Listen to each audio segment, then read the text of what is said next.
வணக்கம். மதுரையிலிருந்து சமூக ஆர்வலர் ஞானசேகரன். இன்னைக்கு என்ன சொல்ல போறேன் அப்படின்னு பார்த்தீங்கன்னா, கிராம சபையோட வலிமையை இன்னைக்கு 2வது பார்ட்டா நம்ம சொல்ல வந்திருக்கேன்.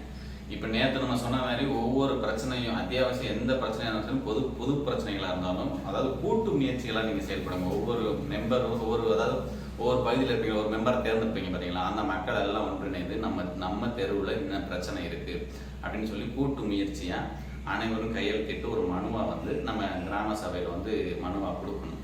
கொடுத்துட்டு தீர்மானம் வாங்குங்க. இப்படி ஒவ்வொரு முறையும் நீங்கள் எடுத்து செய்யும் போது தான் உங்களோட தெருவுக்குள்ள இருக்கிற பிரச்சனையை வெளியே கொண்டு வந்து கொடுக்கும் போது தான் இது தீர்வுக்கு வரும். 2வது பாயிண்ட், தீர்மான நகல் வாங்கணும்.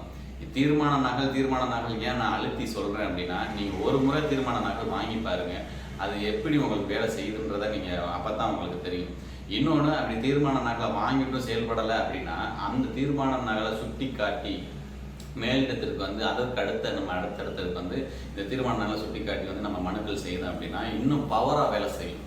இந்த மாதிரியான முறைகளை நம்ம கையாளணும். இதுதான், அதாவது இது ஒரே ஒரு விஷயம் என்னன்னா, நம்ம ஒரு தெருவு நம்ம தமிழ்நாடு முழுக்க இருக்க கிராமங்களில் மக்களோட ஒற்றுமை இல்லாத தனத்தை தான் அந்த கிராம சபையோட தலைவரோ மெம்பரோ அவங்க ஈஸியாக எடுத்துக்கிறாங்க. நீங்கள் அலட்சியப்படுறதுனால தான் அவங்க உங்களை யூஸ் பண்ணிக்கிறாங்க.